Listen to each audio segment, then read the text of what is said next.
Hey everybody, Political Vigilante here outside of the, hey, what's up? Outside of the Bernie rally in Pasadena. Tell me your names. I'm Jennifer. And I'm Ray. And you are in the military currently? I do. Yes, okay. So as someone that serves in the military, and you just told me before we started rolling, you're very proud of serving in the military. How do you feel about Bernie and supporting him and what his message was today? Bernie is awesome. I agree with every single policy that he has discussed with the nation, and I support him 100%. And is this your first time seeing him, or have you seen him before? This is my second time seeing him. What was the first time? In San Pedro in 2016. Okay, so what's different for you about 4 years ago to now? It is real.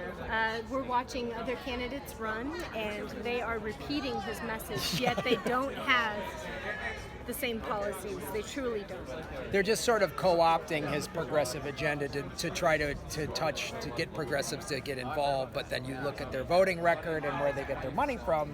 Yeah, that's the most important thing, is where they get their money from. Right. Because that really tells you what drives their policy. And like with Bernie, we support him, and we put money on his account every week, sometimes every day, because he supports us. So, and we want somebody that's gonna look out for the rest of the country. Like, one of the things that really bothered me is I'm a longshoreman. I work in the harbor, and I got really good insurance and all of that. And I'll give up my great insurance and take whatever they have if everybody else can have medical insurance. Even if it's a little rougher on me personally, I'd be happier to have everybody in our country healthy and be able to go see the doctor and do all of that, even if I end up with not as good of insurance as I have now. Not that it's going to be any difference as far as insurance goes, because quality. It's just a different provider. It's not like they're taking my insurance. I understand that part. All they're doing is, instead of my company deciding who the provider is, we have one provider that does it to everybody so that they can negotiate all of our stuff. Well, I got to be honest with you, friend. That's very impressive that you're willing to do that, and I think that's part of, at least for me, when I noticed, like, one of the inspirations of Bernie is he could be taking corporate money and doing all that. So he could be, but he's deciding not to, and it inspires the attitude of what's best for all of us.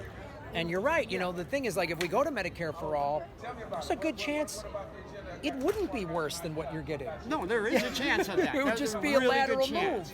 I know that I have one of the best insurance plans out there.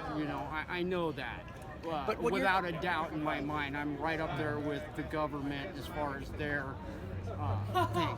And I'm okay with changing so that everybody else I don't know if you have insurance, but you can have insurance. I have to pay. I use Obamacare. Yeah. It's not very great. That's not one affordable. of the biggest things. Is my little brother is driving Uber and all of that, and he can't even afford his insurance, man. I mean, he's living in Southern California, working 12 hours a day, and can barely pay his rent and can't even afford to keep the insurance, because of the deductibles and all of that. It's just pathetic. It's sad to watch people, only because I know what really good coverage is, and being able to go see my doctor and talk to my doctor and have him, keep me healthy, and that's what I think everybody deserves. And your job is also a great example of why we need better unions and jobs, because your union got you all those benefits, A lot of people died, so I could have a job and the working conditions and the coverages that I have. We have a strong union, and because we have a strong union, we get treated a little bit better than the people that don't have unions. Well, actually, we get treated a lot better than the people that don't have unions. Yes, you do. But And that's the other thing too, when people, oh, socialism is so bad. Well, it's not really social. it's not. The military's sort of socialist in the sense that you so get is the fire department and the police department and street cleaning. Yeah, all of this is libraries. You know, when you get hurt and you got to go on disability for the rest of your life, could happen to anybody at any given time. You're going to be on that socialist program that everybody's talking about, you know. And all I want is everybody in our country that is in our country to have health insurance so that they don't die for no reason. That's it. That's all I got. No one should have to join the military just to get a free education, so that they can get a better job when they get out of the military. That's an excellent point. Well, guys, thank you so much for coming out. I like the TYT shirt. I really appreciate it. We appreciate you. All right, guys. Thank you. Have a good one. Feel the burn. Feel the burn.